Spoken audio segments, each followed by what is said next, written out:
Many movies and television shows have as their plot some disaster that eliminates the United States government. As a result, some low-level cabinet official becomes president who then has to solve the crisis. How accurate is such a scenario? What really would happen if multiple members of the executive branch were incapacitated? Learn more about the presidential line of succession, its history, and what would happen if the unthinkable were to occur on this episode of Everything Everywhere Daily.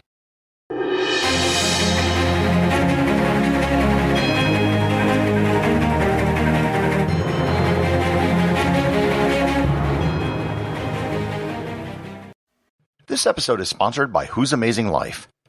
The world is full of inspiring people who've achieved unimaginable feats. Some have scaled the tallest mountains, others have created music beloved by millions of people. Whose Amazing Life is a podcast from Wondery that celebrates these one-in-a-million stories. Each episode walks you through the life's journey of a legend in their field. Could be an athlete, an artist, an explorer, an actor, anyone who made an impact on the world around us. But here's the catch. You won't know who they're describing until the very end of the episode, so it's your job to play along. From the creators of Little Stories Everywhere and Adventures of Cairo, Whose Amazing Life is a podcast for the whole family that allows you to spend some time walking in the shoes of legends. Experience the challenges and triumphs they faced in their journey before anyone knew their name. Follow Whose Amazing Life on Amazon Music, Apple Podcasts, or listen early and ad-free by joining Wondery Plus in Apple Podcasts or the Wondery app.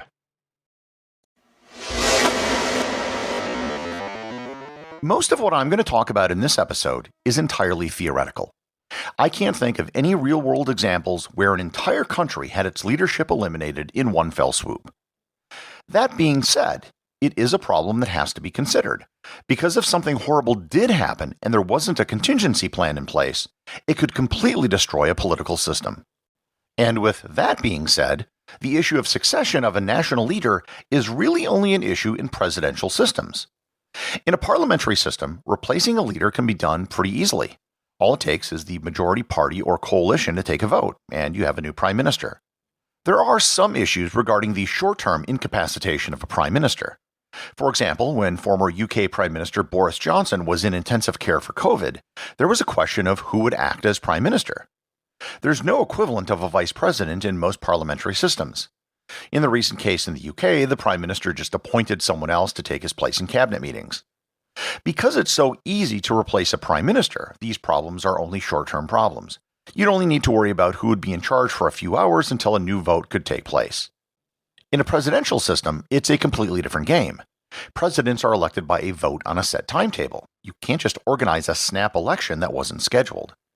When the U.S. Constitution was written, they covered this eventuality with the office of Vice President.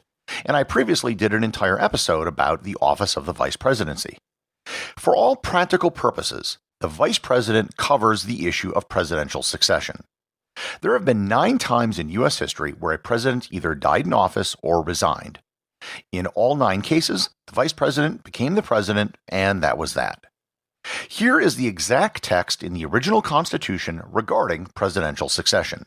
Quote, "In the case of the removal of the President from office, or of his death, resignation, or inability to discharge the powers and duties of the said office, the same shall devolve on the Vice President, and the Congress may by law provide for the case of removal, death, resignation, or inability both of the President and Vice President, declaring what officer shall then act as President, and such officer shall act accordingly until the disability be removed, or President shall be elected." End quote. If you read it really close, it doesn't say that the Vice President becomes President. It says that the powers and duties of the President devolve to the Vice President. It's a minor distinction, but it was an important one when it first became an issue. William Henry Harrison died in 1841 with John Tyler as his Vice President, and a lot of people only thought that Tyler would be the acting president and not take the title of president. Tyler, figuring it was better to ask for forgiveness than permission, immediately took the oath of office without any debate or advice. It set a precedent every vice president who has ascended to the presidency has followed, and the 25th Amendment finally codified it. However, the Constitution still says that Congress can declare what official would act as president if the president and vice president were incapacitated. So, what has Congress done about that? There have been 3 separate congressional acts in U.S. history that cover the issue of presidential succession. The first law was the Presidential Succession Act of 1792. The issue was first brought up in the very first Congress in 1790. There were many suggestions as to who should take over in the event that both the president and the vice president were removed. The president pro tempore and the Speaker of the House were suggested, as were the Secretary of State and Chief Justice of the Supreme Court.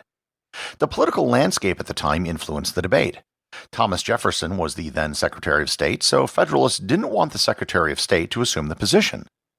Separation of power issues were the primary objections to either the President pro tempore of the Senate or Speaker of the House or Chief Justice from assuming the position. However, in the Second Congress, the issue was picked up again, and the President pro tempore and the Speaker were once again put into the line of succession, however only in an acting capacity.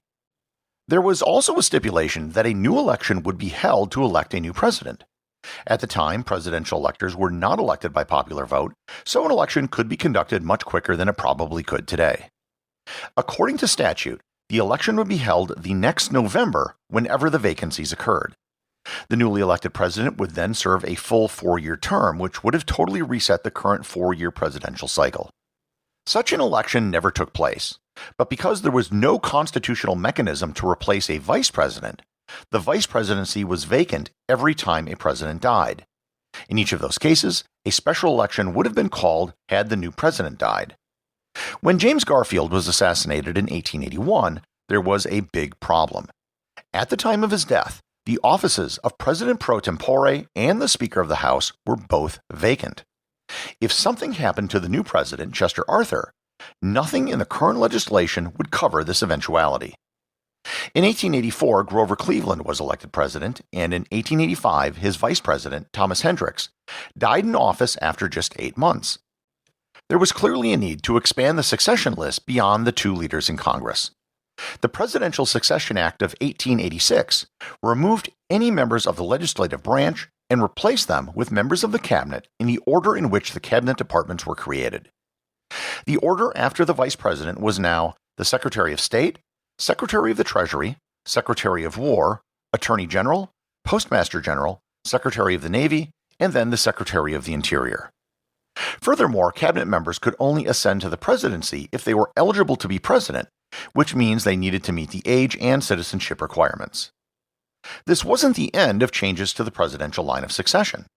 After Franklin Roosevelt died, Harry Truman requested several changes to the Succession Act. His biggest request was that the Senate pro tempore and the Speaker of the House both be reinserted into the succession list, but in reverse order, with the Speaker of the House being placed first. Truman's logic was that elected officials should be placed higher on the list than appointed officials. The 1947 Presidential Succession Act made these changes and also added more cabinet departments. The 1947 Act is basically the law that governs succession today, with small modifications made for when new cabinet departments were created. After the assassination of President John Kennedy, the issue of there not being a replacement for the vice president was addressed in the 25th Amendment. With this amendment, if there was a vacancy in the vice presidency, the president could appoint a new vice president subject to the approval of the Senate. This has only happened once, with the resignation of Vice President Spiro Agnew in 1973 and the appointment of Gerald Ford as vice president. The 25th Amendment also covered cases of temporary disablement of the president. This was addressed because of the stroke which disabled President Woodrow Wilson at the end of his administration, and it was also an issue in 1955 when President Eisenhower had a heart attack. Having such a long line of succession was almost an entirely theoretical exercise. The odds of so many people dying all at once was astronomical. But that all changed with the advent of nuclear weapons. Now there was a real threat of all of Washington being destroyed and many people on the succession list being killed in a single attack. This risk was especially poignant when all the branches of government were assembled in one place, usually during a State of the Union address. A terrorist attack could wipe out almost the entire government at such an event, and this led to the notion of a designated survivor. At every such gathering since the 1950s, one person on the presidential succession list has been selected not to be in attendance at the State of the Union address. This is almost always a cabinet official, but on occasion the president pro tempore has also not attended. The designated survivor is usually a lower-ranking cabinet official, but pretty much every department has been represented at one time or another. The White House Chief of Staff is usually the person that selects the designated survivor. The location of the designated survivor is always kept a secret, but they're usually located somewhere outside of Washington, and in some cases, they haven't even been in the United States. They are given Secret Service protection for the short duration of the event, and there's always someone with the nuclear football standing by. Past designated survivors report that they're usually at home and would often just have dinner during the State of the Union address. Since 2005, both houses of Congress have also appointed their own designated survivors. There are 4 members in total which are designated, 2 from each party and from each house. The purpose of the congressional designated survivors is to rebuild Congress and continue its traditions, and provide some sort of continuity with previous Congresses. There are still those who think that there needs to be a new Succession Act. The reason is that 2 people from the legislative branch are in the line of succession. In the event that one party controls both houses of Congress and another controls the presidency, it would be theoretically possible for Congress to remove both the president and vice president, and in effect have a legal coup d'etat. Likewise, the president pro tempore of the Senate is really just an honorary position, and the holder is usually in their 80s or 90s. Senator Strom Thurmond once held the position when he was 98 years old. Then there's also the issue of if it's even legal to have people from the legislative branch on the succession list due to the separation of powers. This law has never been tested in court, and in the event that it should ever need to be tested, then it would probably be too late. The entire issue of the line of succession beyond the vice presidency is mostly theoretical. The odds of it ever being enacted are vanishingly small. However, it's necessary to have such a contingency plan in place. If an incident were to occur, it's far better to have a plan in place beforehand than it would be to face the crisis with no direction whatsoever. Everything Everywhere Daily is an Airwave Media podcast. The executive producer is Darcy Adams. The associate producers are Thor Thomsen and Peter Bennett. Today's review comes from listener Gibbers in South Carolina over on Apple Podcasts in the United States. They write, "Wow, what a great way to learn. Loving this podcast. Gary's choice of topics and his approach to presenting them is brilliant. Having so much fun learning all sorts of things. Also very humbling in that having a graduate degree, traveled a good bit, not as close to Gary, and working at a national lab, I have always considered myself well learned. However, at 61, discovering I have so much left to learn and really know very little. What fun." Thanks, Gibbers. You have figured out something that more people need to know, and that is, learning never ends. Too many people think that once you're done with school, your time of learning is over. Actually, it's only just beginning. The big difference is that now you're on your own, and that stage of learning will continue for your entire life. Remember, if you leave a review or send me a boostagram, you too can have it read on the show.